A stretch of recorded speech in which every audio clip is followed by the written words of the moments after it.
Verkefni 2 sem sagt að vinna í þessum pælingum sem við erum búin að vera að skoða núna Express með routing, EOS template, útbúa HTML, tengja við útlit. Svo ætlum við að setja upp form sem sendir gögn á framenda og bakenda og staðfestir þau. Við setja upp Postgres gagnagrunn með 2 tengdum töflum, þar sem að þá erum við með eitthvað sem er viðburður og svo eitthvað sem er skráning á viðburð. Við ætlum svo að setja upp auðkenningakerfi sem við skoðum í næstu viku.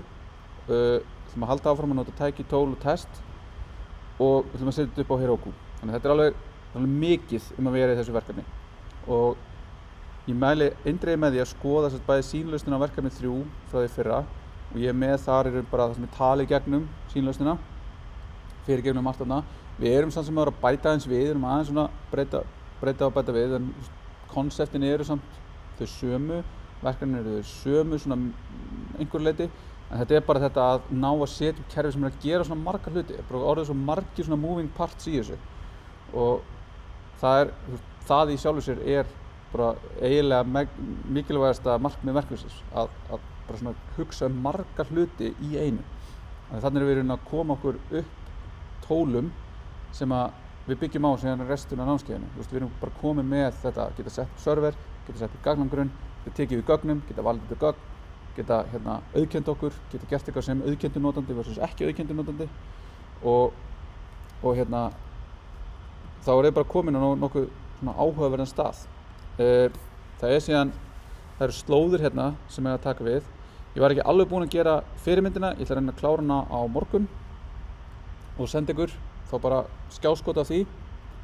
Síðan erum við bara með form sem ætlar að validata og sanitæsa gögnin sem við náðum ekki alveg hérna, en sanitation væri til dæmis þetta, hvernig passa ég upp á að ég get slegið inn kennitölu sem er með bandstriki, það er löglegt, en ég fjarlægi bandstrikið áður en ég innsetta gögnunum. Við ætlum að hugsa líka öryggi sem er partur af námsefni í næstu viku og hérna eru lýsingar á því hvernig við ætlum að útbúa töflurnar og þau ætla að búa til að minnsta kosti 3 testviðburði og 1 til 3 testskráningar á hvern þeirra, þannig að þegar ég opna þetta þá eru ykkur gögn, það er ekki bara allt tómt. Svo er auðkenningakerfi, þar ætlum við líka að geyma í gagnagrunnum notanda sem við skoðum í næstu viku og við ætlum bara að gefa þetta kynna hver er notandinn, þannig að þegar að farið yfir verkefni þá sé það augljóst hvernig þetta logga sig inn og svona, maður þarf ekki að fara að byrja að skoða kóðan hvernig maður býr þetta til og allt.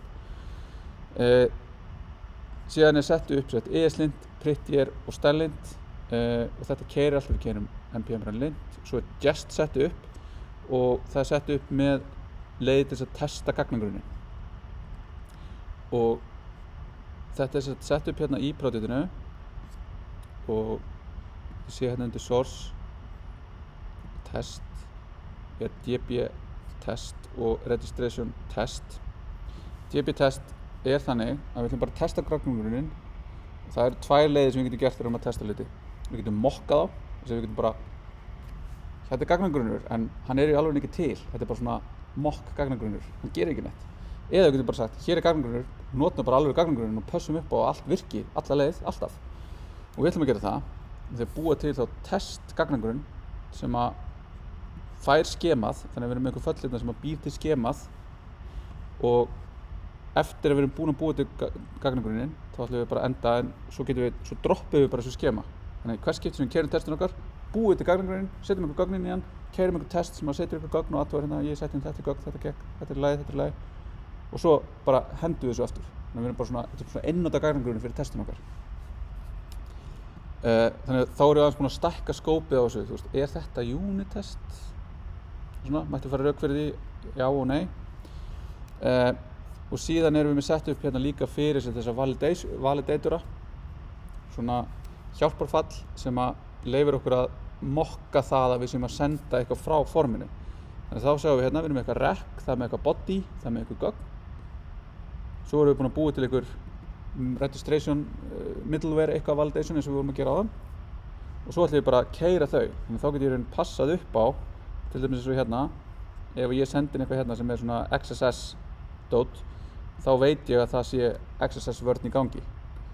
Og hérna að ef ég sendi inn tóma, það vantar undir eitthvað hérna, ef ég sendi inn tóma bodyið, þá að segja það validation villa. Nafnið má ekki vera tómt eða eitthvað svoleiðis. Þarna hafið leiðir til að skrifa test sem að keyra hratt og byggja öryggi á því að við séum að ná utanum þetta sett af löglegum gögnum. Það eru skiluð þessu eftir 2 vikur og 2 daga. Þannig að klári verkefni 1, svo getið þið farið að líta á þetta til þess að hafa eitthvað til að ræða við mig að þið viljið kíkja með á mánudaginn eða síðan í dæmatímanum á miðvikudaginn næstu viku. En með þessu segi ég bara takk í dag.